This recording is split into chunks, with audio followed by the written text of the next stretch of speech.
So this evening I am here to defend polygamy. In defense of polygamy, that's what I thought my topic was. No, it's as was mentioned, I think as you study different parts of the Old Testament, you do see that at times you see polygamy is practiced with by certain people, not by everyone. So it's important to realize that not everyone in the Old Testament did this. That Adam and Eve, that was a monogamous relationship. Noah only had one wife.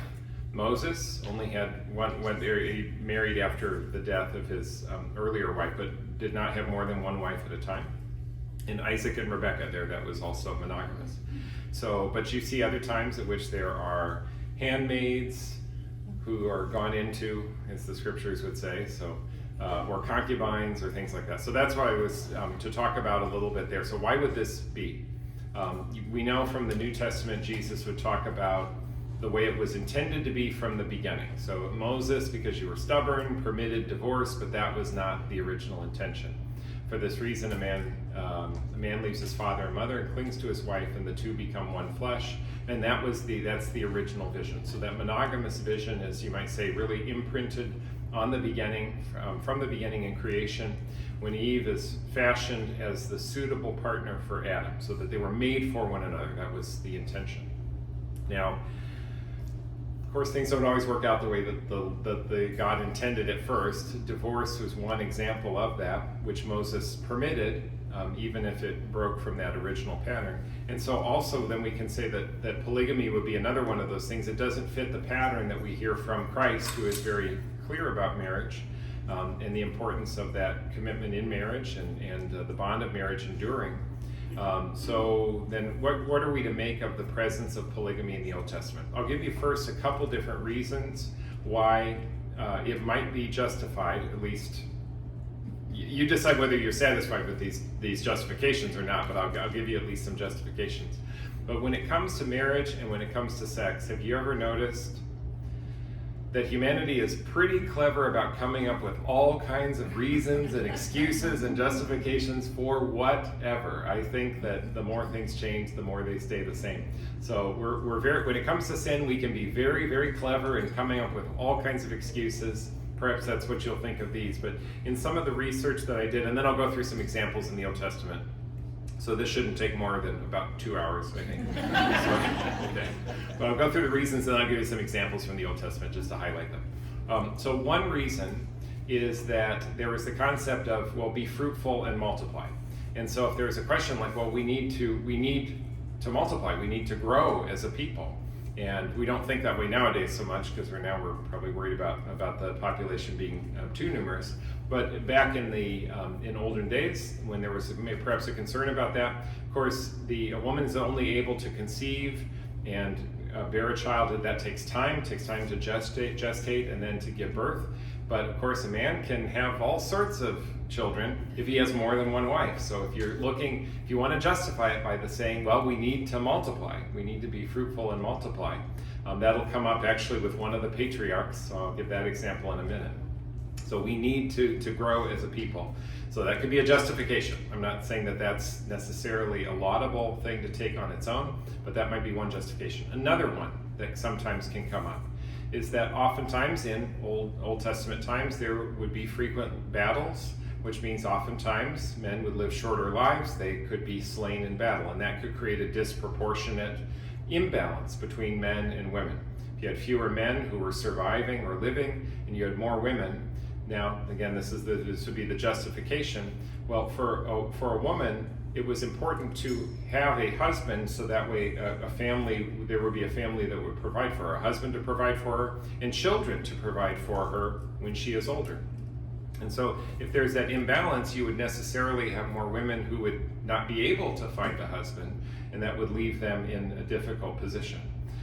So that notion that in order to provide for the care of women, there's another justification. Okay, I'm looking around to see if I'm convincing any of you. Okay, that's it. I'm just giving you the reasoning that might have been operative at the time. Another reason for taking more than one wife would be for political alliance. And I'll have a good example of this as well. And this was not uncommon in the ancient world. In fact, I had read a book recently on the 6 wives of King Henry VIII. And I can tell you that even in the 1500s AD, political alliances were very much right at the heart of some of what was going on even then. So political alliances could be a factor. You could then tie together two different countries if a man took a wife from the other country, and so you create a kind of an interconnection between different political entities. So that would be another reason. Another thought was to continue the covenant or to continue the inheritance. So there was that notion that this inheritance that had been given, or the covenant that had been given, it was given to Abraham and his descendants. And so having descendants was an important thing. There'll be a great example having to do with Tamar. In that is that someone has to be born. We need a descendant. And if whatever it takes to have a descendant, if that means that there's that institute of levirate marriage. You remember that they came up in the gospel once when the Sadducees came up, and it says if a man had a wife and then the man died and then his brother took the wife and then another brother, and there were 7 brothers and all of them took the wife and none of them had any children. So whose wife will she be? You remember that was a story from the Gospels. That was the thing of levirate marriage, the idea that if someone dies without offspring, then the brother is to then provide for that offspring. That was another example, and the purpose there was to provide progeny, to continue the covenant by having descendants. So those are some of the reasons, and perhaps I might even add one, which is sort of it's a duplication of my first one. The idea of if there were more women and to provide for them if a husband took more than one wife. Also to provide for a widow. If a woman lost her husband and then was without any care, she had no husband and no children, she could suffer and be left destitute in the ancient world. So perhaps taking a widow as a wife to provide for her is an act of charity. So that would be a sort of a subset of the first reason that I gave you. Now, here's the important thing I would say though about each of these things. The original plan is that God made Adam for Eve, that there was a husband made for a wife, and so that monogamous plan that we see Jesus describe so much more carefully. Polygamy it's not as if it was practiced all the time in the Old Testament. So there were certain moments at which it seemed to be in practice amongst certain people. But here's the thing I would say about it. There's always a price to pay. So anytime that we take a shortcut around God's plan, there's always a consequence, and that's one of the things that comes up in some of these Bible stories. So sometimes does God let people stray? Sure, he lets them stray, and then he lets them experience the consequences of their decisions. And that sometimes is, I wonder if that's not a teaching tool that the Lord uses, so we can go our own way. If we want to do it our way and not the Lord's way, go ahead, see what happens. And then he lets us sometimes experience what comes from that. So I wonder if that isn't also part of what's it. So if you think that God just sort of tolerated polygamy and he just closed his eyes to it like he wasn't paying any attention. No, he was paying attention, because every time there is a consequence to each of these actions. So let me just go through a couple different examples. So first, I really have to start with Abraham.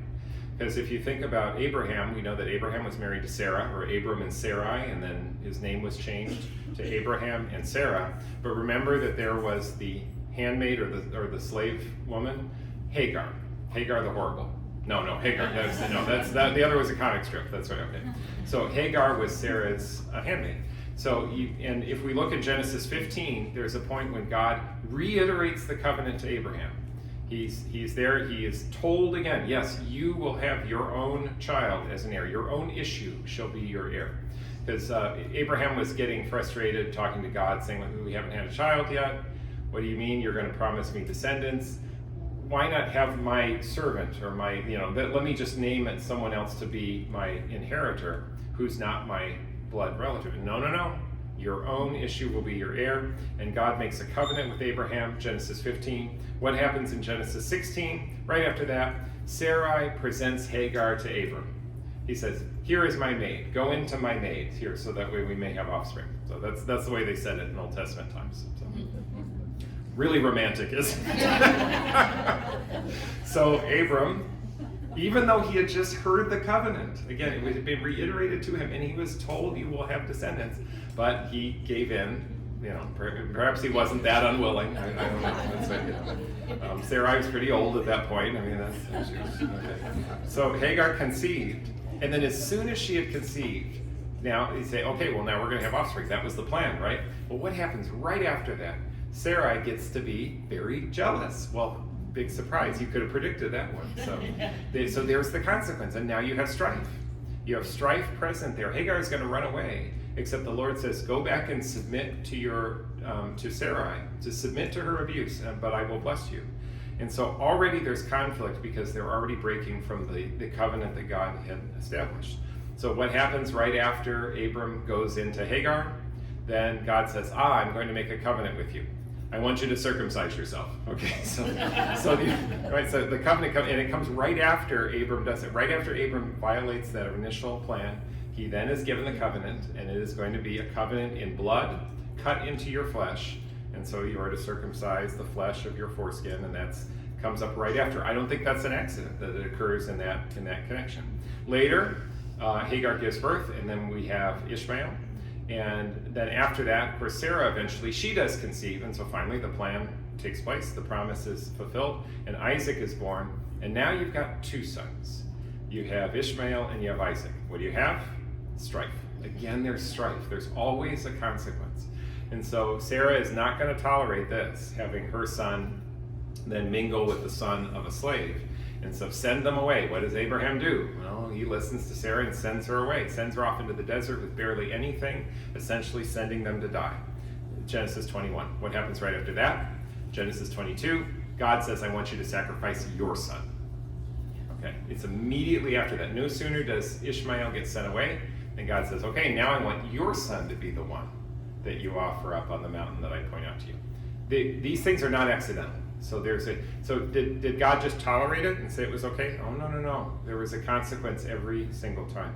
There's also, interspersed within that, is a scene from Genesis 19 where Lot flees from Sodom and Gomorrah. Remember what happened there. Okay, bad news. Lot flees with his two daughters and a big fat salt shaker. Okay. No, his wife turned into a pillar of salt. Okay. So it's just Lot and his two daughters. And and what does he do after that? Now you see, you probably forget this because no one reads this part of the story. So they go and he hides in a cave. Okay, so they're going to stay in a cave, and he won't let his daughters out. And he doesn't provide husbands for them.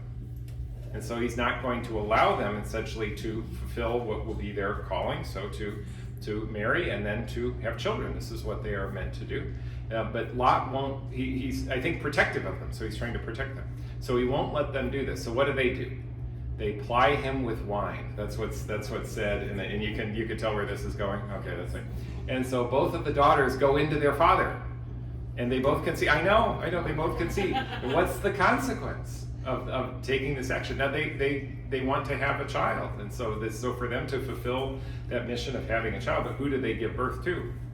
The two children that are born to the two daughters are Moab and Ammon, the father of the Moabites and the Ammonites. Two of the groups of people who are the constant thorn in the side of the Israelites when they come back from their journey in the desert. So where did some of their enemies come from? From the fruit of this incestuous relationship. There's always a consequence.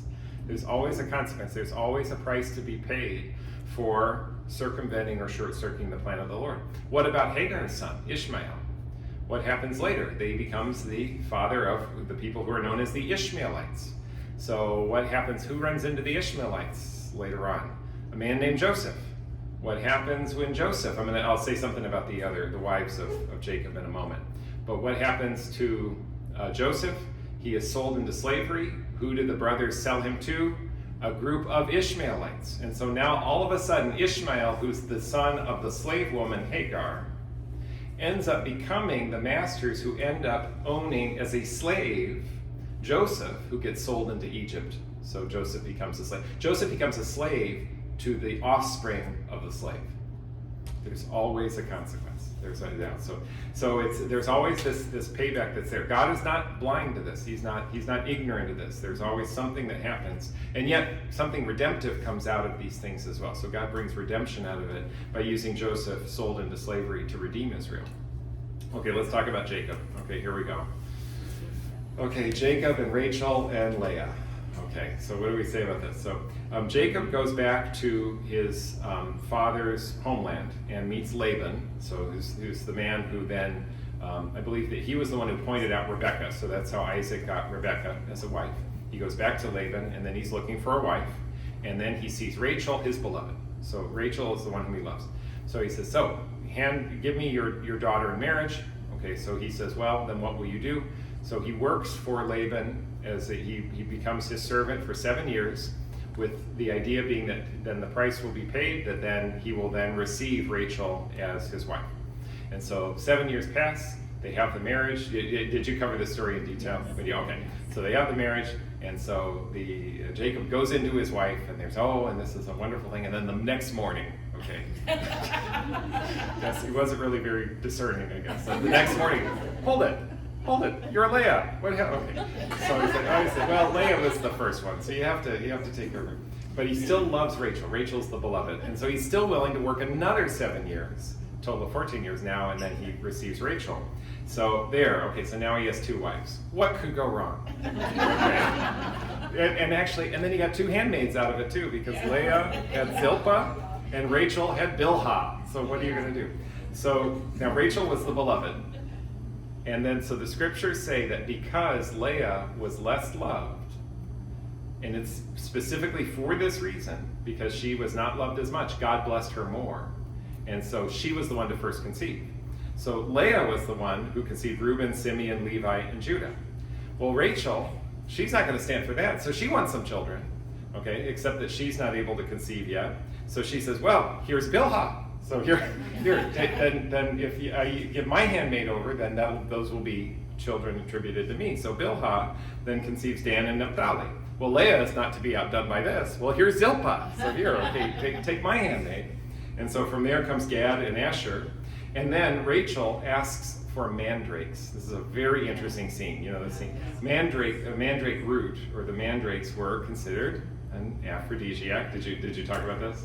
Okay, anyway. So because Rachel's still waiting to conceive, so she's still hoping to conceive, but because she asks for those mandrakes from Leah's son, Leah then is rewarded, so she then gets to spend time with Jacob and conceives Issachar and Zebulun.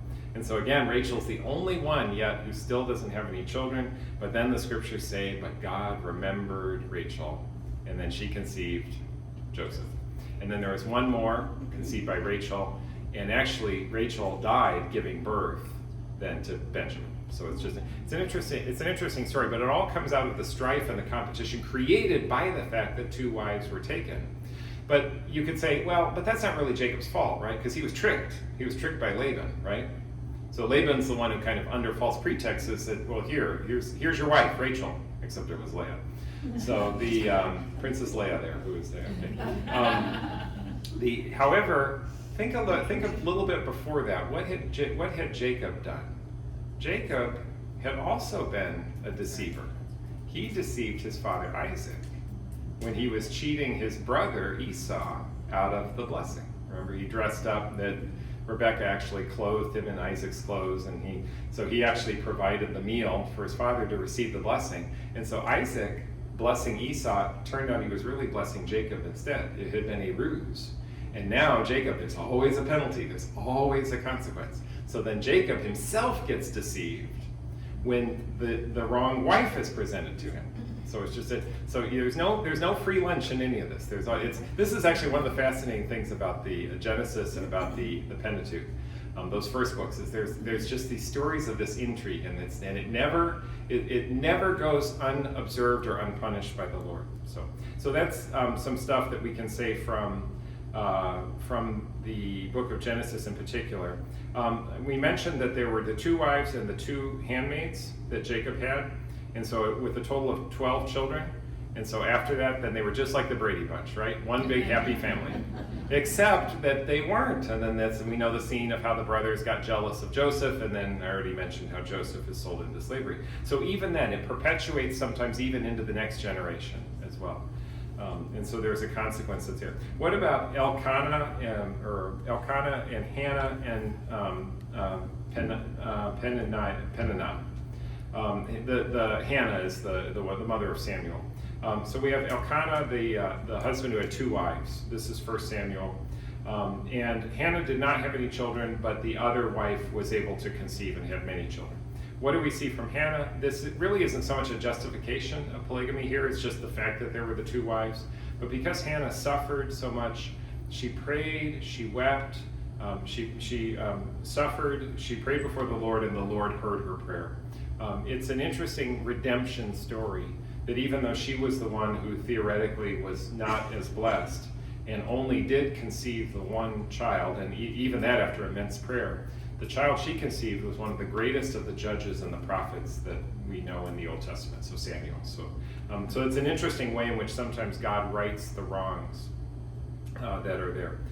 The last examples really have to do with King David and then with King Solomon. So with King David, it's and this is a little hard to get into because David had a total of 8 wives. Solomon outdid him, by the way. So only 8 wives, but the thing is, most of them are barely even mentioned. We just get their names, so there's not a whole lot that can be said. One of them will be the one I think that you go through tonight. And I'll just make this observation.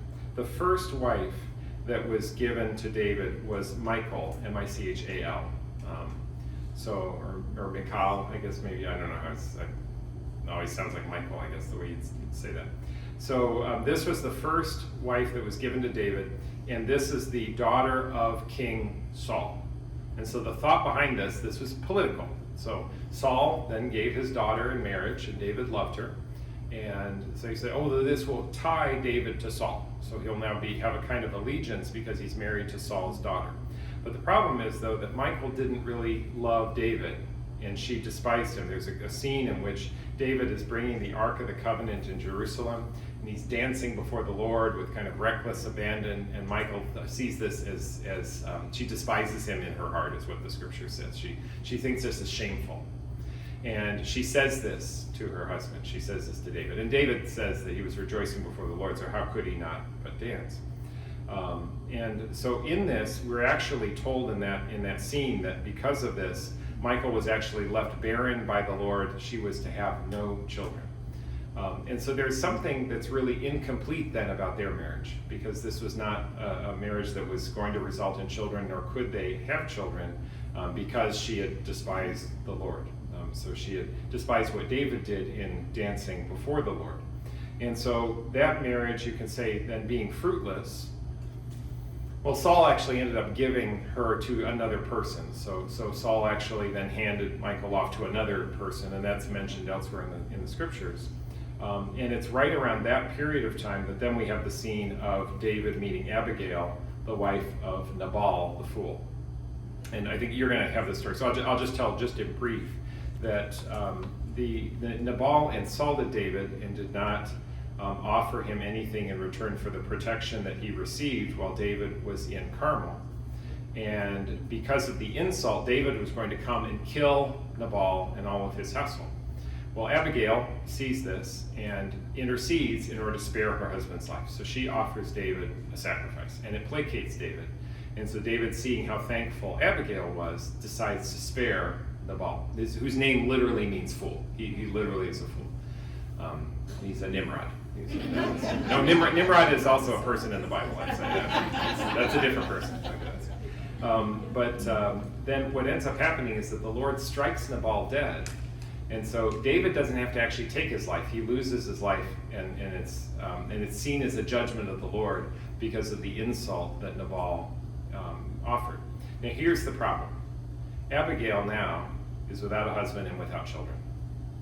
And she is now without a husband because her husband insulted David, and David took pity on her. So now she's in that situation I described earlier of a woman who is without husband and without child and has no resource left in the world.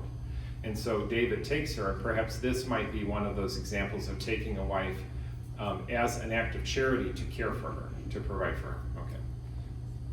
Not that they necessarily lived a chaste married relationship, but because in addition to that, there's also Ahinoam, another wife that David took right away at that time, and then there were 4 more after that, and eventually we get to the wife of Uriah, who ends up becoming the mother of Solomon. That's the whole story unto itself. What's interesting is that David's eighth wife the wife of Uriah, what was her name? Bathsheba. Okay.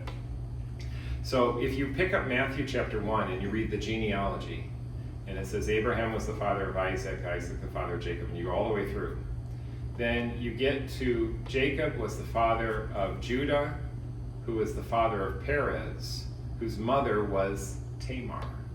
Tamar, did I tell the Tamar story yet? Oh, I haven't told that one yet. The Tamar story is actually, that's also from Genesis. In this story, this is really an awful story, but it's all part of the genealogy of Christ. And later on, we get also down the genealogy, David, and then who begot Solomon, whose mother had been the wife of Uriah. That in this story of the history of salvation, these events are mentioned, and they're woven into this whole story. So some great sins were committed, some awful sins were committed, but it was all part of the story. So the story about Judah, so Judah is one of the 12 sons of Jacob, and Judah marries a Canaanite woman, and then they have 3 sons. And so the oldest of the sons takes a wife. The wife is named Tamar, but he dies. Okay, so Tamar, there is no children. And so what's supposed to happen according to the plan of Levite marriage? She says, well, then give me your next son, so that way I might conceive and then raise up an offspring for your first son heir. So Onan is given to Tamar. Except that he doesn't really want to be intimate with her, because he knows that if there's a son born, it won't be his, it'll be considered to be his older brother's son. So instead, he withdraws. So he refuses to conceive. Okay, so interruptus there. So, and God is very displeased with Onan for this, and strikes Onan dead. So he's dead now.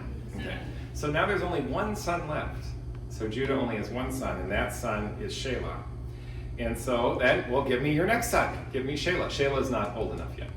So, but when the time comes that Shelah is old enough then to fulfill his brotherly duty to raise up offspring for his older brothers who died, Judah won't do it. Judah won't give his son in marriage. He won't give his son to Tamar. And so Tamar, then seeing the injustice of this, so she is demanding a right, and Judah is not fulfilling that right. And so what does she do? Okay, do you know this story?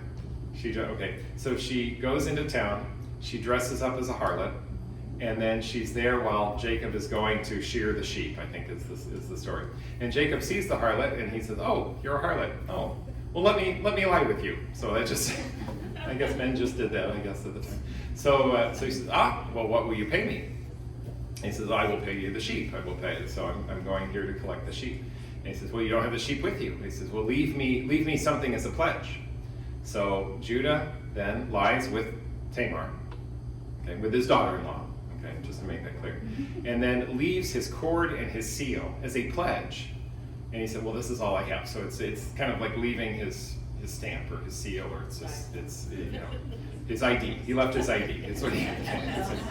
And he goes back and he gets the sheep, and then he comes back and he's ready to then pay the sheep and collect back his cord and his seal. Except she's gone.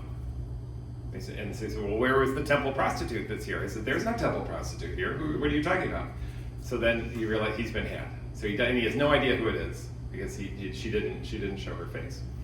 And later, Tamar is with child. And Judah says, adulteress. See, because she's supposed to continue waiting in celibacy until Shelah is given to her, except Shelah is never going to be given to her. So she's stuck, essentially. But now she's with child. You're an adulteress. And he says, okay, well, come closer. Let me tell you, and I will show you who the father of my child is. And she produces the cord and the seal, and it says, you are the man. And Judah repents immediately, says, yes, the fault is mine. I should have given you my third son. So that's the story. It's a very seedy story, but that's how the descendant, the line from Abraham down to David down to Jesus, is told in the book of Matthew, in the Gospel of Matthew. So it's a seedy story all the way around. But it's interesting how God he takes stock of everything, and he also can sometimes bring good even out of very wicked things. And then finally we get to Solomon, the man who is so wise, except kings were told that they weren't supposed to multiply gold. He multiplied gold. stored up all kinds of gold. Not to multiply horses. He collected many, many horses for war. He's not supposed to multiply wives. He had 700 wives. And you know what? It still wasn't enough, because then he took 300 concubines on top of them. But most of those were the political alliances. So he made political alliances by marriage. And that's how he made peace with so many of the kingdoms around them. But because the wives were not Jewish or descendants of Israel, because they didn't worship the Lord, they worshiped their own gods, Solomon started building temples to all of these other gods, and that was part of what was Solomon's downfall. What was the price to be paid when Solomon died? So he was king of the 12 tribes of Israel, but when Solomon died, only 2 tribes went to his son. There was a rebellion. 10 tribes broke away because of his infidelity. There's a price to be paid. There was always a price to be paid. Sometimes I wonder if in the Garden of Eden, did it seem a little cruel for God to create the garden and put that fruit right in the middle where it was right there? So you ever try to, like, if you have sweets around the house and you're saying, I really shouldn't eat these, then you put them right out on the table, right? No, you try to hide them. Don't you at least put them away a little bit, make them a little more inconvenient? So couldn't a God put that fruit from the tree maybe a little higher up, so you'd need a ladder at least or something? Make it a little more inconvenient, It's like when you're walking by it every day and, oh, there it is, and you see it every day. Well, who's surprised that, Eve or Adam eventually helped themselves? I wonder if God made it a little too easy for them to fall. But to do this in a way that eventually he knew was going to bring about a greater act of redemption.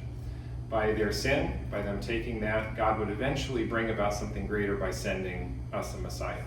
And I wonder if sometimes in all of these different stories, with marriages and things that happen the way that they shouldn't have, it shouldn't have been this way. They should have trusted. They should have followed the plan of God. They should have done things the way that God wanted. Yes, they should have. Then maybe things would have turned out a little less painful. Maybe there wouldn't have been so much strife had they done that. But that's not what happened. And we realize today, I think, how easily tempted, even in our own society, people can be, how tempting sexual desires are, and how easily I think people sort of tend to satisfy them and not restrain themselves. But is there something, and there's pain that comes from that. There's suffering that comes from that too, even in our own day. But is there something that God can bring out of that? Can he help us to then recognize something more? And I wonder if there isn't in that image of Jesus Christ, who is the faithful bridegroom, and the church that is the bride. Here we see what was meant. Here is that pure, total, that perfect love that we find in the faithful bridegroom. Even if no one else is faithful, God remains faithful, and Jesus is that faithful spouse of the church. Just as Hosea would take Gomer, who would be a harlot, you'll get to that one of the next times. There's an example of the faithful God, who even when Israel plays the harlot, as Israel so often does, God still never abandons them and shows his faithfulness to them. Okay, that's a long-winded explanation. Thank you for your patience, but it just gives you at least something to think about with when it comes to polygamy. So, hopefully that's something.